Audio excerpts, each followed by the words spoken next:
que hemos tenido de devocional, ¿verdad? En donde hemos podido cantar al Señor y también orar a Dios en esta oportunidad. En forma especial, sigamos orando por David. Anoche tuve contacto un ratito con Rodrigo, con su papá. Están un tanto complejas las cosas con Davidcito. Así que mantengamos en oración no solo a David, sino que a toda su familia, sus padres, sus hermanos también que están acá en Iquique, para que el Señor pueda obrar en él y ayudarle especialmente, ¿verdad?, en este momento que él necesita este tratamiento médico. Gracias a Dios que puede estar en Santiago, donde los médicos pueden atenderle, pero estemos orando por él para que aquellas cosas que se han salido del orden, el Señor también pueda, a través de la medicina o a través de su obra también, colocarla otra vez en su lugar, ¿no? Así que mantengamos a David en oración en estos días. Ustedes también escucharon, algo se dijo en la oración de una pequeña iglesia en el campo que fue quemada ayer sábado en la mañana.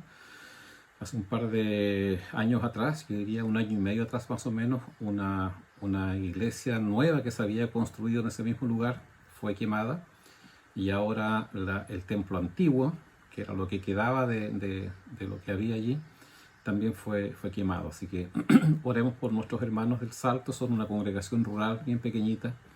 Con mucho esfuerzo ellos habían construido ese templo, y lamentablemente todo lo que está sucediendo allá está afectando también a algunas iglesias que están en contexto de comunidades mapuche. Así que oremos por nuestros hermanos para que Dios también les siga fortaleciendo a ellos y ayudando.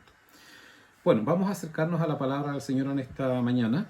Quiero pedirles que abran sus Biblias en Efesios capítulo 4. Hemos estado trabajando ya durante un buen tiempo el libro de Efesios, y desde el 17 al 24 vamos a mirar en esta mañana lo que la palabra del Señor también nos dice, ¿ya? Capítulo 4 de Efesios, versículos 17 al 24. Voy a leer lo que dice la palabra del Señor entonces en esos versículos. Dice: así que les digo esto y les insisto en el Señor, no vivan más con pensamientos frívolos como los paganos, a causa de la ignorancia que los domina y por la dureza de su corazón. Estos tienen oscurecido el entendimiento y están alejados de la vida que proviene de Dios. Han perdido toda vergüenza, se han entregado a la inmoralidad y no se sacian de cometer toda clase de actos indecentes.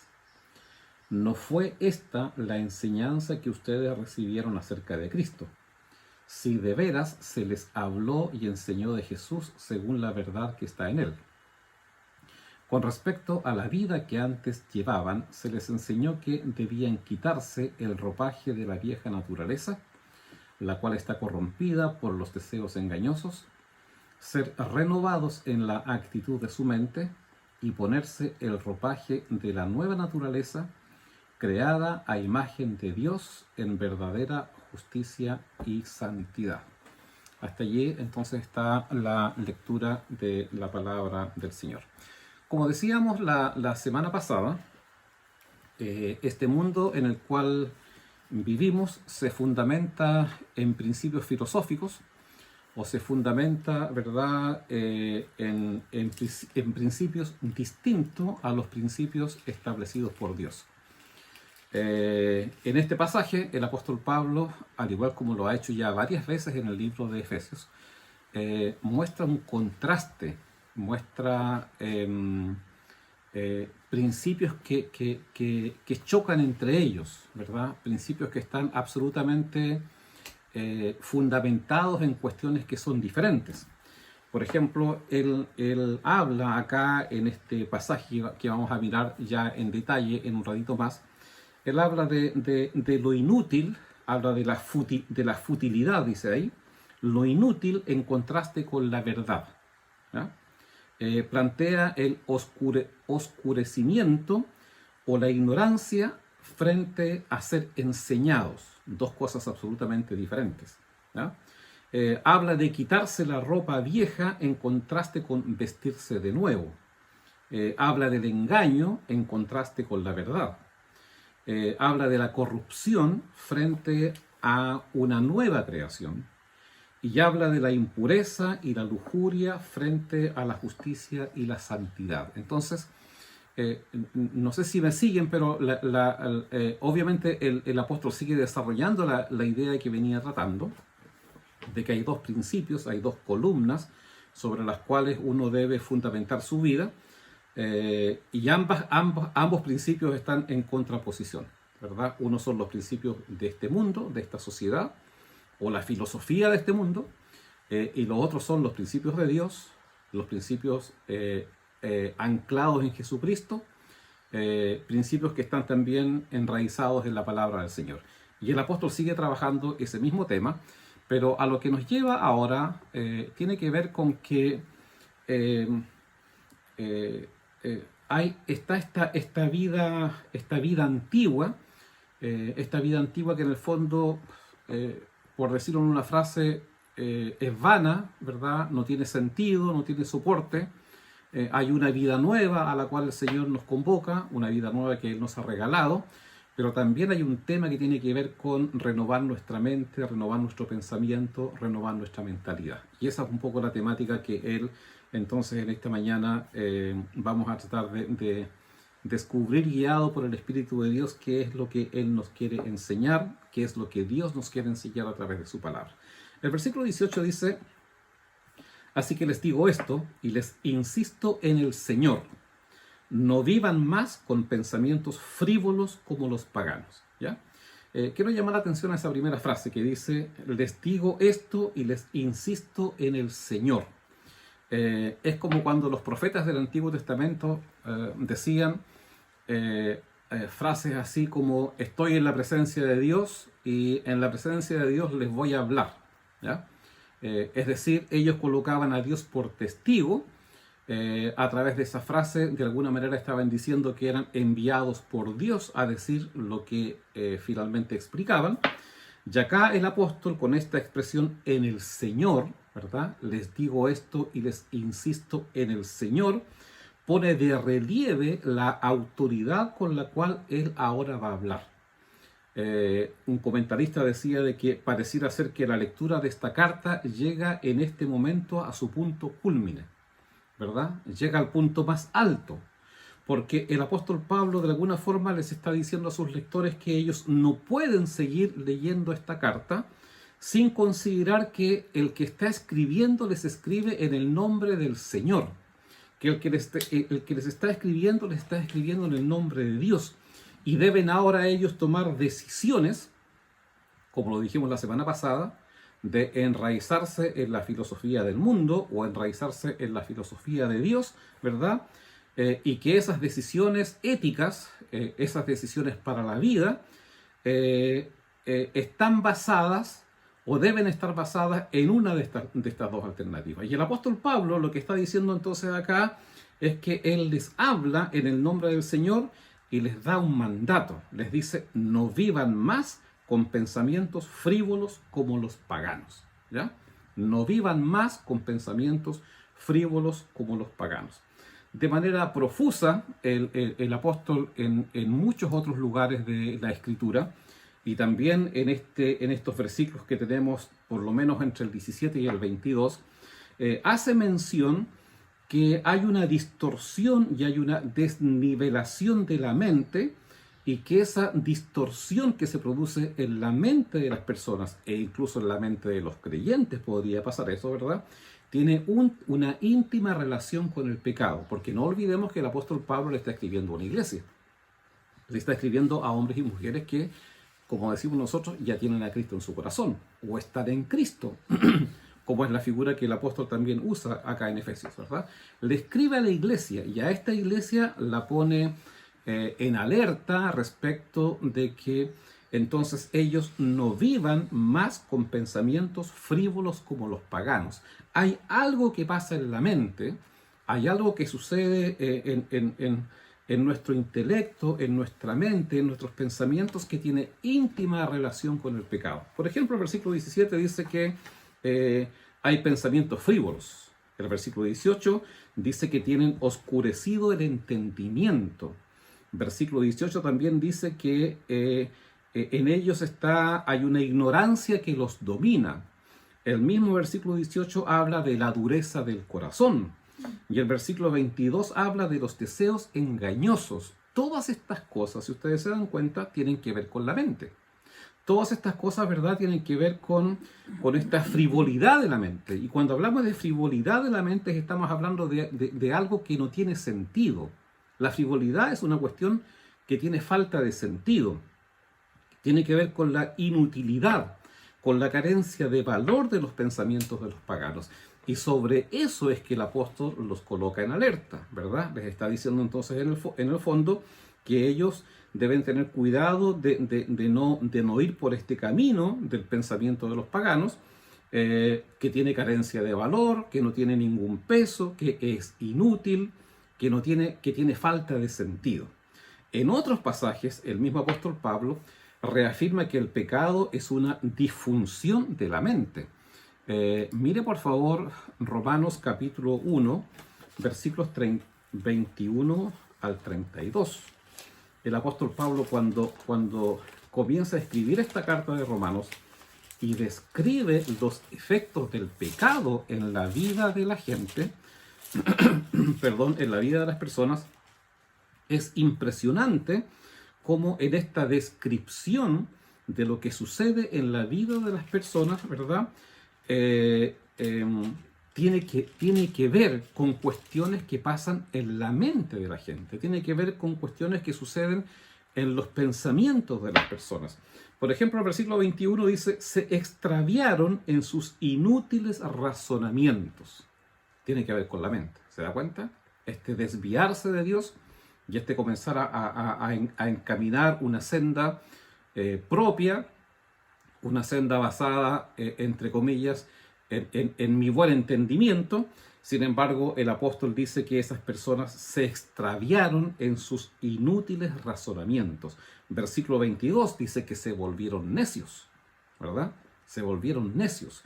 Versículo 24 dice que Dios, a causa de todo este camino propio que ellos tomaron, Dios los entregó a los malos deseos de sus corazones. Y eso tiene que ver con los pensamientos, ¿ya?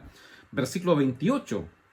Fíjate qué tremendo es esto, como una consecuencia de lo que viene pasando antes. Entonces dice la Biblia que como estimaron que no valía la pena tomar en cuenta el conocimiento de Dios, Él, Dios mismo, los entregó a la depravación mental. Qué impactante eso, ¿verdad? Como Dios los empuja entonces a eso, de donde ellos mismos ya estaban. Y el versículo número 30 dice que estas personas se ingenian maldades, crean maldades, ¿verdad? Y eso tiene que ver, vuelvo a reiterar, con una cuestión en la mente, en el pensamiento.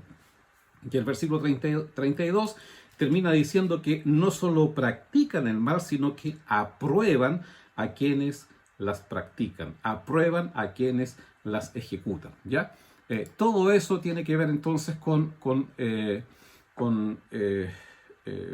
evidencias de que el pecado tiene una raíz en los pensamientos, el pecado tiene una raíz en la mente. El verdadero problema entonces está en la mente. El verdadero problema, ¿verdad?, de cada uno de nosotros, aun si tenemos a Cristo en nuestro corazón, hay una cuestión muy importante que está de alguna forma conectada con nuestra mente. Así entonces, los pecados no son causa del problema, sino que el resultado de la lucha que hay en nuestra mente, ¿ya? Las situaciones pecaminosas con las cuales luchamos, las situaciones pecaminosas con las cuales de alguna forma nos confrontamos en todo momento, finalmente tiene que ver con algo que está en nuestra mente. Y es por eso que el apóstol Pablo coloca mucha atención en este pasaje. Lo coloca en una relevancia tan importante que al comienzo, si ustedes recuerdan, él dice, les digo esto en el nombre del Señor. ¿verdad? Coloco a Dios por testigo de esto que les voy a hablar. La ignorancia de esta sociedad se ve en todos lados. En el mundo en el cual nosotros vivimos hoy día, ¿verdad? Esa ignorancia, esa falta de entendimiento, esa falta de conocimiento, de desarrollo mental, uno lo ve en todos lados. Lo ve en el cine, en la televisión, lo podemos observar en las adicciones, en los abusos, en la corrupción, en todas las esferas de la vida uno ve hoy día esta ignorancia que hay en el ser humano. Sin embargo, los grandes asesores morales a quien la gente hoy día considera para tomar sus propias decisiones, ¿quiénes son? Son los actores, son las actrices del cine, son los presentadores de televisión, son los deportistas, son la gente de la farándula, personas que mayoritariamente no tienen a Dios en su vida. Sin embargo, son ellos los que están marcando las pautas morales, las pautas orientativas para la gente, y mucha gente, ¿verdad? Miles, millones de personas se dejan guiar por lo que este tipo de personajes que hemos mencionado recién, ellos creen, ellos de alguna forma desarrollan, ¿verdad? Y de alguna manera también van pauteando lo que las personas entonces van desarrollando. El versículo 19 de aquí de Efesios capítulo 4, en donde estamos, el versículo 19 dice: han perdido toda vergüenza, se han entregado a la inmoralidad y no se sacian de cometer toda clase de actos indecentes. Este versículo 19 de alguna manera nos muestra los resultados de la dureza del corazón. Aquí están las evidencias, ¿verdad? Esta no es la causa, vuelvo a decir. Estas son las evidencias. La falta de sensibilidad en una dirección, es decir, la falta de sensibilidad hacia Dios, la falta de consideración a lo que Dios es, la falta de consideración a lo que Dios dice, a lo que Dios propone, finalmente lleva a la gente en otra dirección. La conduce hacia otro lado y la conduce hacia la sensualidad, fíjate. La conduce hacia la sensualidad. La sensualidad es el ídolo de los gentiles y es también el ídolo de esta sociedad sin Dios. La pérdida de la valoración de Dios, en Romanos 1, 21 al 32, conduce a una conducta descontrolada, a una conducta escandalosa, a una conducta perversa, en especial en lo que tiene que ver con la temática de la sexualidad. Quiero que volvamos a Romanos 1, 21 al 32. No vamos a leer la sección completa, usted puede leerla en casa con mayor tranquilidad, pero fíjate cómo en esa sección aparecen estos elementos, ¿verdad?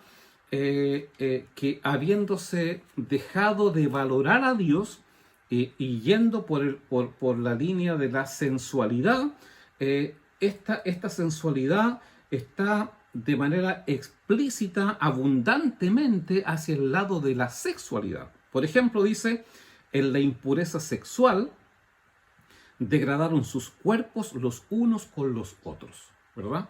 Ya habla, reitero, del tema de la sexualidad, ¿ya? Las mujeres cambiaron las relaciones naturales por las que van contra la naturaleza, ¿ya?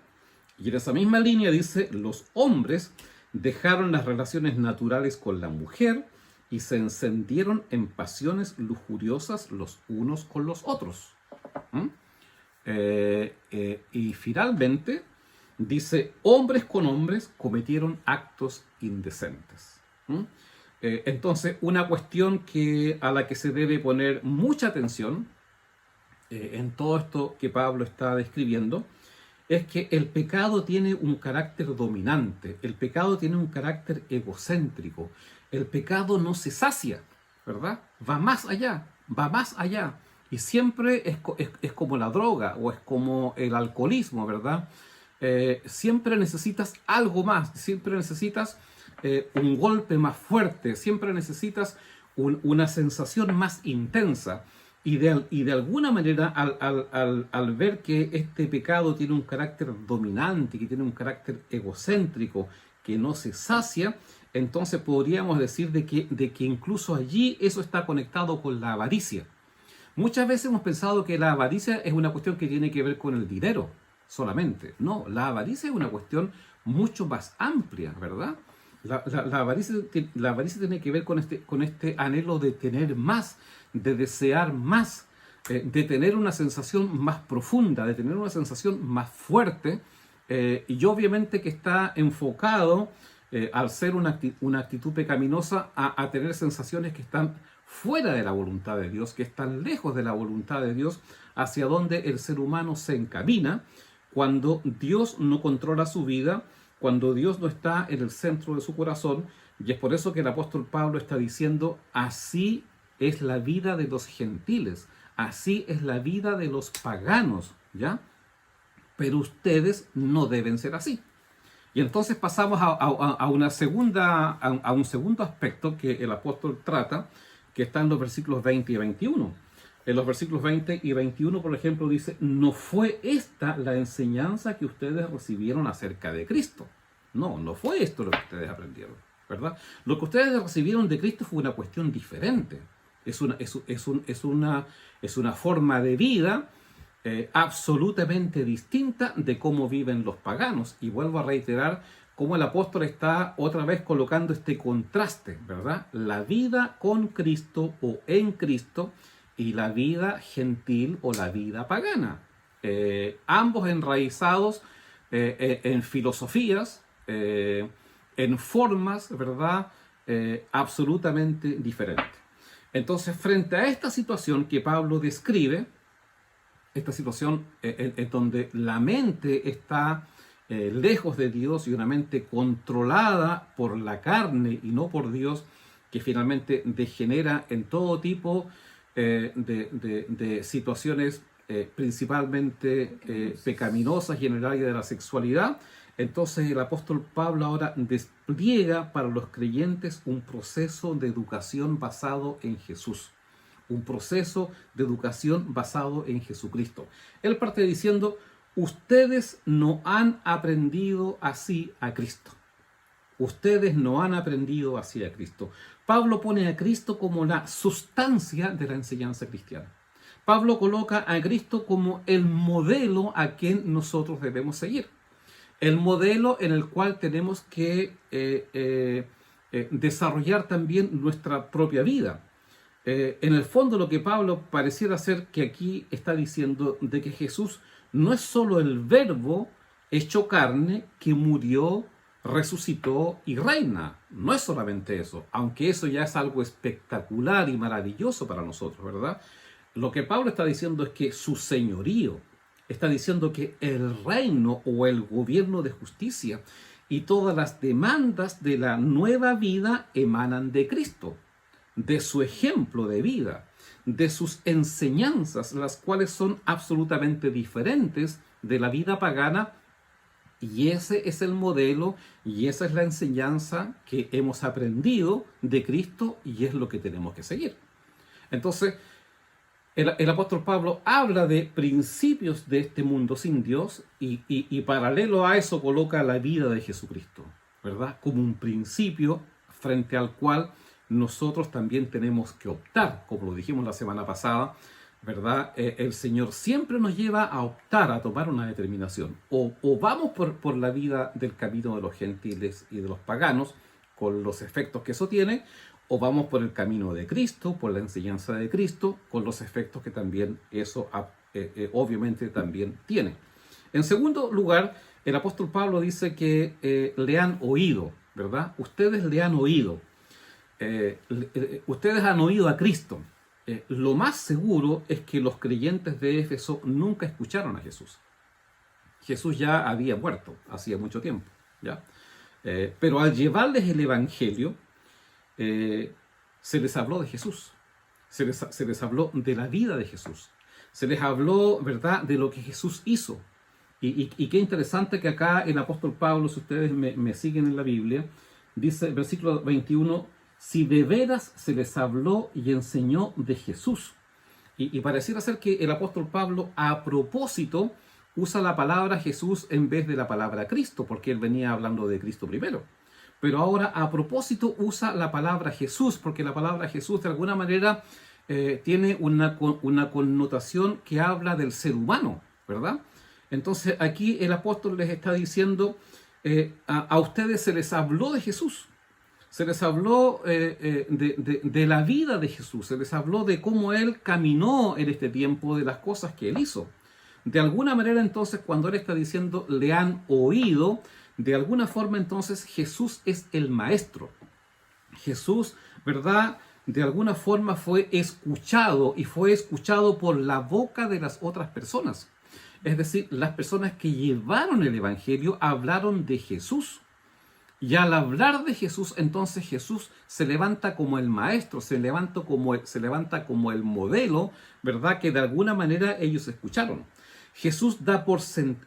Pablo acá da por sentado que a través de los nuevos maestros cristianos, ellos escucharon la voz de Cristo. Los hermanos de Éfeso escucharon la voz de Cristo y eso transformó la vida de aquellas personas. Por eso que el apóstol vuelvo a decir, les dice, no fue esta la enseñanza que ustedes escucharon. No fue esta la enseñanza que ustedes recibieron. Y termina diciendo, en ese versículo 21, ustedes han sido enseñados por Él, ¿verdad? Ustedes por Él fueron enseñados. El apóstol va más allá al señalar que Jesús, además de ser el maestro, que fue escuchado por la boca de los otros que llevaron el Evangelio, y además de ser la enseñanza, porque Él fue el modelo sobre el cual había que construir la vida de los creyentes, también era el contexto, ¿verdad? Ellos fueron enseñados en la atmósfera de la vida de Jesús. En el fondo, lo que Pablo está diciendo, que la verdad se encuentra solamente en Jesús, que la verdad solamente se encuentra en Cristo, ¿verdad? Que la única verdad, la verdad real y auténtica se encuentra en Jesús. Y Pablo entonces nos llama a aprender a Cristo, pero aprender a Cristo, amado hermano y hermana, es distinto de aprender de Cristo. Hay personas que saben mucho acerca de Cristo, que saben mucho acerca de Jesús, ¿verdad?, que pueden conocer su vida con muchos detalles. Pero no es solo, Pablo no está pensando acá que esto sea solo una cuestión de traspaso de información acerca de la vida de Jesús. Cuando él está diciendo que tenemos que aprender de Cristo, está apuntando a una cuestión mucho más profunda. Tiene que ver con aprehender, tiene que ver con capturar, tiene que ver con apropiarnos de la nueva creación que Él ha hecho posible y la vida nueva que resulta de ella, ¿ya? Entonces, no es solamente tener conocimiento acerca de Jesús, no es solamente tener conocimiento acerca de la vida de Jesucristo y las cosas que Él hizo, sino que apropiarnos de aquello, ¿verdad? Enraizarnos en aquellas enseñanzas y vida de Jesucristo, capturar para nosotros, para que nosotros podamos también construir entonces sobre aquello. Esto es transformarse en cristiano en el fondo, ¿verdad? Cuando hablamos de transformarnos en cristianos, estamos hablando entonces respecto de esto. Estamos hablando de un cambio radical. Es lo que podemos llamar hoy día la conversión, mirándola desde el lado humano de la experiencia, o también podríamos hablar de lo que pudiésemos llamar como recreación, que fue lo que Dios hizo, ¿verdad? Porque Él nos recreó, nos volvió a crear cuando aceptamos los principios establecidos por Dios y cuando reconocemos nuestras faltas y nuestros pecados, y que la única forma de ser reconstruidos, de ser recreados, es aceptando el sacrificio de Jesucristo que Él hizo por nosotros en la cruz del Calvario. Esa es la gran obra de Dios, de la cual Pablo habla profusamente en esta carta, y toda esta obra de Dios, como lo dijimos hace un tiempo atrás, cuando miramos los primeros capítulos de Efesios, ¿verdad?, está basada en la obra de Cristo. Es en Cristo que alcanzamos esto. Es en Cristo que tenemos salvación. Es en Cristo que tenemos vida eterna. Es en Cristo que Dios nos escogió antes de la fundación del mundo para que fuésemos sus hijos. Es decir, la transformación de la vida del ser humano al acercarse a Dios es una obra que es efectuada en el accionar de Jesucristo.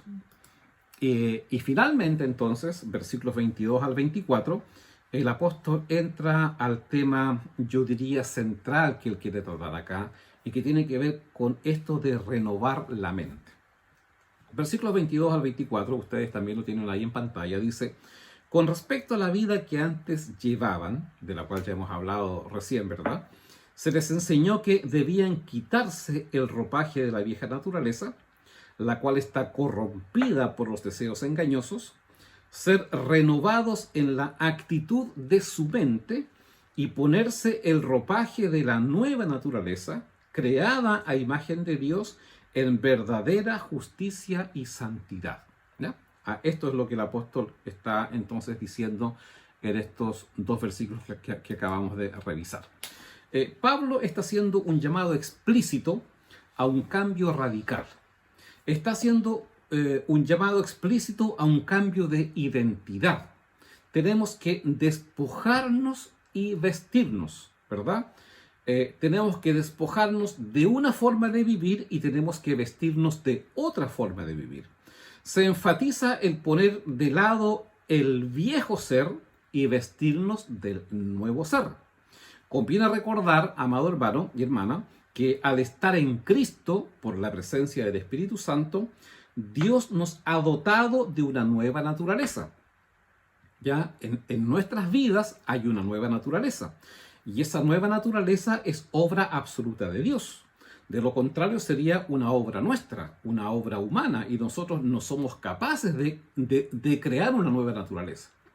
Acuérdense que el libro de Génesis dice al inicio, ¿verdad?, de cuando el ser humano se aleja de Dios, que toda intención en el corazón del ser humano es tendiente a hacer lo malo. Toda intención del ser humano es tendiente a hacer lo malo, por lo cual es imposible que nosotros podamos reconstruir una nueva naturaleza en nuestras vidas a menos que Dios nos regale esa nueva naturaleza. Y ese regalo de Dios, ¿verdad?, es cuando el Espíritu Santo viene a vivir en nosotros y Dios pone en nosotros una nueva naturaleza. Y es por eso que Efesios también dice que estamos marcados, estamos sellados con el Espíritu Santo de Dios, y ese sello del Espíritu Santo de Dios es la nueva naturaleza que Dios nos ha regalado, ¿ya? Por lo cual, en la vida de cada uno de nosotros, para cerrar un poco esta idea, fíjese que habitan dos naturalezas. En nuestra vida hay dos naturalezas, la naturaleza pecaminosa y la nueva naturaleza que proviene de parte de Dios. Ahora, Pablo lo describe esto muy bien en la carta que él escribe a los romanos en el capítulo 7, versículos 21 al 23. Mira lo que dice Pablo respecto a esto. Dice: de hecho, no hago el bien que quiero, sino el mal que no quiero. Y si hago lo que no quiero, ya no soy yo quien lo hace, sino el pecado que habita en mí. Así descubro esta ley. Mira lo que descubre Pablo, ¿verdad? Que cuando quiero hacer el bien, me acompaña el mal. Porque en lo íntimo de mi ser me deleito en la ley de Dios, pero me doy cuenta que en los miembros de mi cuerpo hay otra ley, que es la ley del pecado. Esta ley lucha contra la ley de mi mente y me tiene cautivo. ¿Se fija? Yo no sé si a usted le pasa lo mismo que a Pablo, o le ha pasado lo mismo que a Pablo, pero en lo personal yo puedo decir que esto me refleja absolutamente con lo que al apóstol le sucede. ¿Y por qué nos sucede esto? ¿Por qué descubrimos? Fíjate que el apóstol Pablo utiliza esa frase, ¿verdad? Así descubro esta ley. ¿Ya? Descubrimos que en el fondo queremos hacer lo bueno, anhelamos hacer lo bueno, pero hay otra ley que está en nosotros, que me lleva hacia el mal, que me lleva, ¿verdad?, en un camino distinto, que me empuja, ¿verdad?, hacia otra cuestión diferente de lo que Dios quiere. ¿Ya? El apóstol dice, me doy cuenta que en los miembros de mi cuerpo hay otra ley. Yo me deleito en la ley de Dios, me encanta la palabra del Señor, disfruto de los principios de Dios, pero hay otra ley en mi cuerpo. ¿Ya? Hay otra ley en mi cuerpo, que es la ley del pecado. Y termina entonces diciendo esa frase, esta ley lucha contra la ley de mi mente, y vuelve al tema de la mentalidad, ¿ya? Y me tiene cautivo. Esa ley del pecado me tiene cautivo. Lo que el apóstol Pablo está haciendo aquí es que él está describiendo esa lucha que todos vivimos, ¿verdad? Que todos experimentamos, en la cual nuestra mente tiene una relevancia clave, ya que al final quien gobierna la mente gobierna nuestra vida. Quien gobierna nuestra mente gobierna nuestro corazón. Quien gobierna nuestra mente, ¿verdad?, es el que finalmente va a tener autoridad sobre mi vida, y vamos a hacer, o ustedes van a hacer, lo que dictamine el que gobierna nuestra mentalidad. Por eso que el apóstol, ¿verdad?, presentaba esta temática de renovar nuestra mente de una manera tan fuerte, en el sentido de que él decía, en el nombre de Dios, en el nombre del Señor, yo les digo esto, ¿ya? Necesitamos, amados hermanos, entonces, una radical reestructuración de nuestra mente. Sin embargo, esto no es algo que una mente depravada, como la del ser humano, pueda hacer por sí sola, ¿ya? Es una obra, otra vez, del Espíritu Santo que mora en nuestras vidas, quien involucra a nuestro espíritu en esta reordenación. No es algo que podamos hacer por nosotros mismos, ¿verdad? Es una obra que tiene que provocar el Espíritu Santo. Es evidente que hay una obra que solo Dios puede hacer. Es evidente que esta es una obra que solamente Dios la puede desarrollar, ¿ya? Sin embargo, esto no significa absoluta pasividad nuestra. No significa entonces que nos quedamos cruzados de manos, ¿verdad? Y como es el Espíritu de Dios el que tiene que renovarnos, y esa es una obra que solamente la puede hacer Él, entonces nosotros somos seres pasivos. No es eso lo que la palabra de Dios nos enseña. No somos neutros en este tema, ¿verdad? No significa de que nosotros, reitero, nos cruzamos de brazos y no hacemos nada. Mira lo que dice Romanos 8:5. Dice, los que viven conforme a la naturaleza pecaminosa fijan la mente en los deseos de tal naturaleza. En cambio, los que viven conforme al Espíritu fijan la mente en los deseos del Espíritu. Entonces no hay neutralidad, no hay brazos cruzados, ¿verdad? No nos vamos a la playa y nos tiramos al sol y que el Espíritu Santo haga lo que tiene que hacer porque yo aquí no tengo que hacer nada. No es eso lo que dice la palabra. La palabra dice que acá las personas tienen que tomar una decisión. Y hay algunos que van a fijar su mente en los deseos de la naturaleza pecaminosa y van a caminar para allá. Van a actuar hacia allá porque eso es lo que gobernará toda su vida. Y hay otros que son los creyentes, a los cuales Pablo les escribe en el libro de Éfeso, y Dios nos habla a nosotros hoy día, que somos creyentes, que en cambio van a fijar su mente en los deseos del Espíritu. Y al fijar su mente en los deseos del Espíritu, entonces van a vivir conforme al Espíritu, ¿ya? Entonces, donde se fije la mente, para cerrar un poco la idea, donde se fije la mente, allí irá la vida, ¿ya? Donde coloquemos nuestra mente, donde coloquemos nuestro pensamiento, a quien le demos autoridad para que gobierne nuestra mente, hacia allá se encaminará la vida.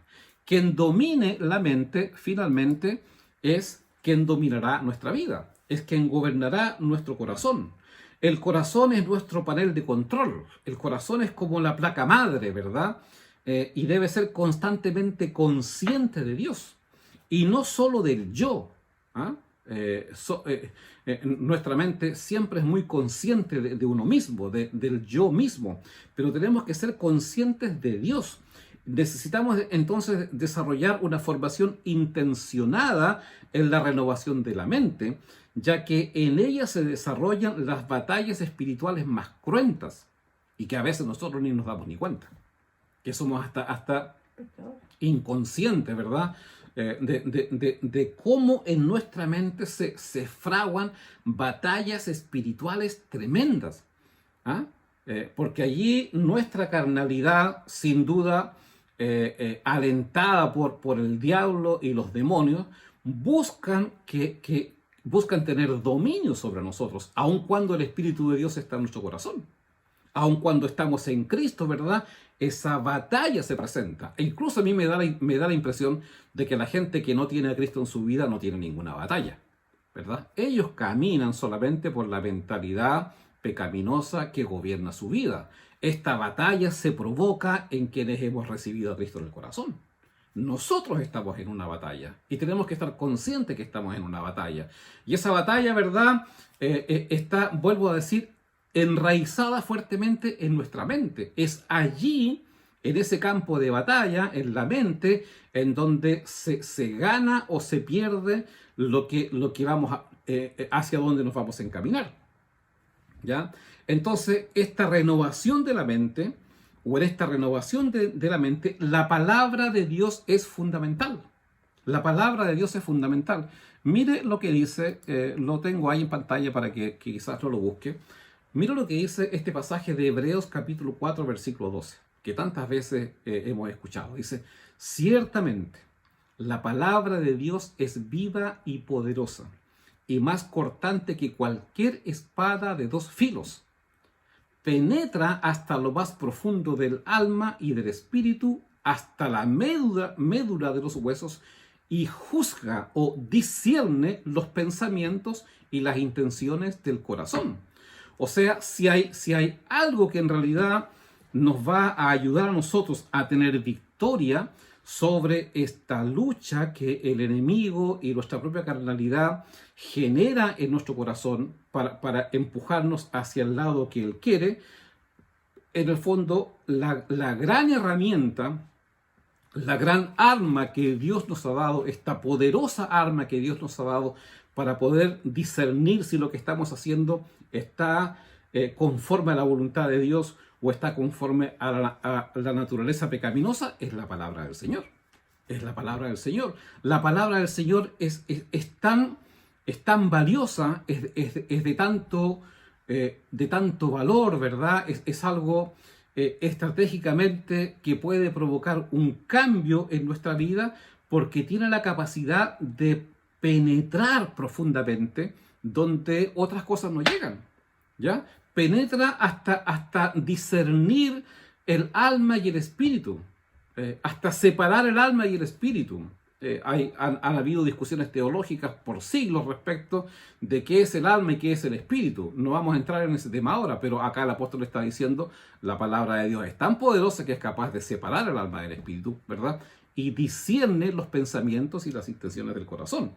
Entonces, amado hermano, la única forma de detectar si lo que estás pensando se ajusta a los deseos de Dios o a la vieja naturaleza es por la palabra del Señor.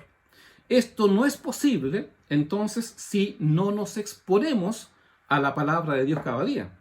La renovación de la mente requiere de una fuente, y esa fuente es la palabra de Dios. Entonces, si tenemos que renovar nuestra mente, que es lo que el apóstol, Dios a través del apóstol acá nos convoca, si tenemos que renovar nuestra mente, la única forma de renovar nuestra mente es a través de la palabra de Dios. Entonces, yo diría lo siguiente: dime cuánto de la palabra de Dios hay en ti y te diré qué clase de creyente eres, ¿verdad? ¿Cuánto hay de la palabra en nosotros? ¿Cuánto hay de la palabra de Dios en nosotros? ¿Verdad? ¿Cuánto de la palabra de Dios gobierna nuestra mente y nuestro corazón? Amados hermanos y hermanas, a lo menos necesitamos un plan de lectura bíblica. Sí, a lo menos. Cada uno de nosotros debiera tener un plan de lectura bíblica, ¿verdad? Un plan de lectura de la Biblia, un plan de lectura de la palabra del Señor. Si no tienes un plan de lectura bíblico, yo te sugiero por lo menos en esta mañana que comiences con Primera y Segunda de Tesalonicenses, Después que termines esos libros de Tesalonicenses, pasa al libro de Gálatas, y luego pasa a Primera de Segunda de Corintios y avanzas hasta Romanos, ¿verdad? Que son los libros que la iglesia primitiva, sobre estas cartas fueron instruidas y construidas las iglesias de aquel tiempo. Entonces, comencemos a leer la palabra del Señor en una manera ordenada, en una manera sistemática, ¿verdad? Y no sacando el pancito de vida, que es como el horóscopo cristiano, ¿verdad? ¿Qué me irá a decir Dios hoy día? Y sacamos el pan de vida como el horóscopo. No. Nosotros tenemos que tener un plan de lectura bíblica, ¿verdad? Y ese plan de lectura bíblico entonces nos tiene que ayudar en que podamos ir construyendo y avanzando en lo que dice la palabra de Dios. Si se descuida entonces la vida interior, no se obrará ninguna restauración en nosotros, ¿ya? Necesitamos trabajar intencionadamente en ir fortaleciendo nuestra vida interior, y esa fortaleza de nuestra vida interior tiene que pasar por tener tiempos de comunión con Dios, tiene que pasar por tener tiempos de reflexión y meditación en torno a su palabra. ¿Ah? La vieja naturaleza siempre estará con nosotros, pero tenemos que quitarle poder, tenemos que quitarle autoridad, tenemos que hacerla morir, ¿verdad? Tenemos que mantenerla subyugada bajo la preeminencia del Espíritu. Y la única forma de hacer aquello es a través de la palabra de Dios. Y termino dejando este versículo con nosotros. El apóstol Pablo en Filipenses 4:8 dice lo siguiente: por lo demás, hermanos, todo lo que es verdadero, todo lo honesto, todo lo justo, todo lo puro, todo lo amable, todo lo que es de buen nombre, si hay virtud alguna, si hay algo digno de alabanza, en esto pensad. Y siempre yo he dicho que, conversando con algunos hermanos sobre este tema de la importancia de tener la palabra de Dios en nuestra mente, siempre les digo, este versículo hay que leerlo al revés, ¿ya? Debiéramos decir, en esto tenemos que pensar. ¿En qué? En todo lo que es verdadero, en todo lo honesto, en todo lo justo, en todo lo puro, en todo lo amable. Tenemos que pensar en todo lo que es de buen nombre, tenemos que pensar si aquel pensamiento que estamos teniendo tiene alguna virtud, ¿verdad? Si es digno de alabanza, si es digno de admiración. Esos pensamientos tenemos que cogerlos, tenemos que tomarlos, ¿verdad? Y guardarlos para nosotros. Pero si algún pensamiento que pasa por nuestra mente no cuadra con una de estas cosas, entonces tenemos que desecharlos, sacarlos, ¿verdad? Someterlos bajo la autoridad de Jesucristo, porque no es un pensamiento que viene de Dios. De alguna forma, este versículo 8 del capítulo 4 de Filipenses es como un filtro, ¿ya? Es como un sedazo. Los pensamientos tenemos que hacerlos pasar por Filipenses 4:8, ¿ya? Y si los pensamientos que pasan por Filipenses 4:8 calzan con estos elementos que están aquí, lo más seguro es que esos pensamientos son pensamientos de Dios. Pero si un pensamiento que tengamos, ¿verdad?, no calza con que es verdadero, con que es honesto, con que es justo, con que es puro o amable, o tiene alguna virtud, o tiene alguna alabanza, lo más seguro es que ese pensamiento no viene de parte de Dios, viene de otro lado. Y entonces lo que tenemos que hacer es tomar ese pensamiento y desecharlo y decir, Señor, yo no voy a ir por esto que estoy pensando, no voy a ir por esto que se me está ocurriendo, porque en el fondo es una cuestión tan sutil que uno mismo dice, se me está ocurriendo a mí, ¿verdad? No voy a ir por este pensamiento que se me está ocurriendo y decido sujetarme a la voluntad tuya. Pero para eso, vuelvo a decir y termino con esta reiteración, necesitamos tener palabra de Dios en nuestra vida, ¿verdad? Porque todo lo justo, todo lo puro y todo lo amable puede ser incluso una mirada humana, una mirada en que nosotros consideremos que alguna cuestión es justa, que alguna cuestión es honesta, ¿verdad? O es puro o es amable. Pero todos esos elementos tienen que estar enraizados en la palabra de Dios. Entonces volvamos a la idea de necesitamos leer la palabra del Señor, necesitamos meditar en la palabra de Dios, necesitamos a lo menos tener un plan de lectura bíblica, ¿verdad? En donde se vaya fundamentando nuestro pensamiento para que podamos luchar en nuestra mente con este accionar de la vieja naturaleza. La vieja naturaleza a cada momento vendrá sobre nosotros. No está muerta la vieja naturaleza. No significa que Dios al sacarnos el ropaje nuevo y colocarnos el ropaje, al sacarnos el ropaje antiguo y colocarnos el ropaje nuevo, ya todo se terminó. Pablo fue muy claro cuando él dice, descubro esta ley que hay en mí, que quiero hacer lo bueno pero no puedo, ¿verdad? Que trato de agradar a Dios, pero hay algo que lucha en contra mía y que vaya en contra de Dios. Esa no es una cuestión que le pasaba solo a Pablo, también nos pasa a nosotros.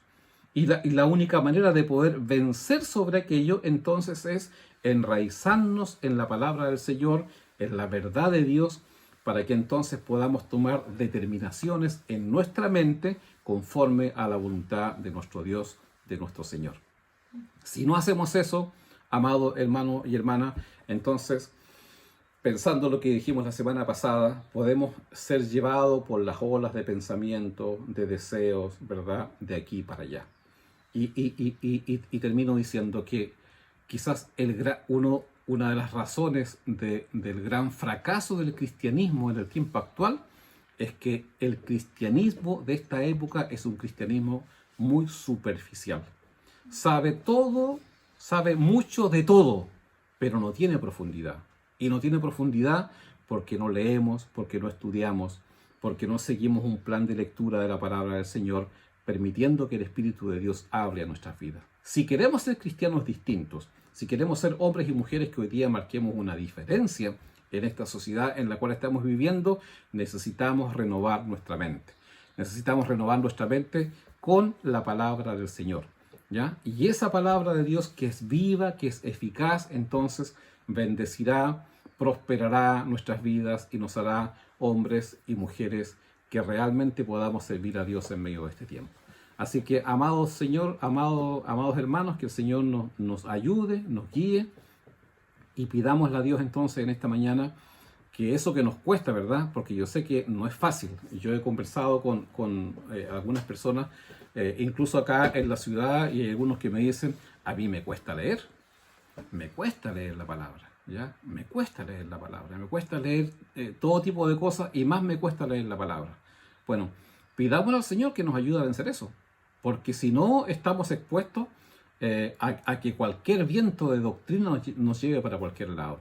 Afirmémonos en la palabra de Dios, seamos hombres y mujeres de la palabra, ¿verdad? Y que desde allí entonces el Señor nos ayude a reconstruir nuestras vidas y ser el tipo de creyentes que Él también espera de cada uno de nosotros. Oremos al Señor en esta mañana.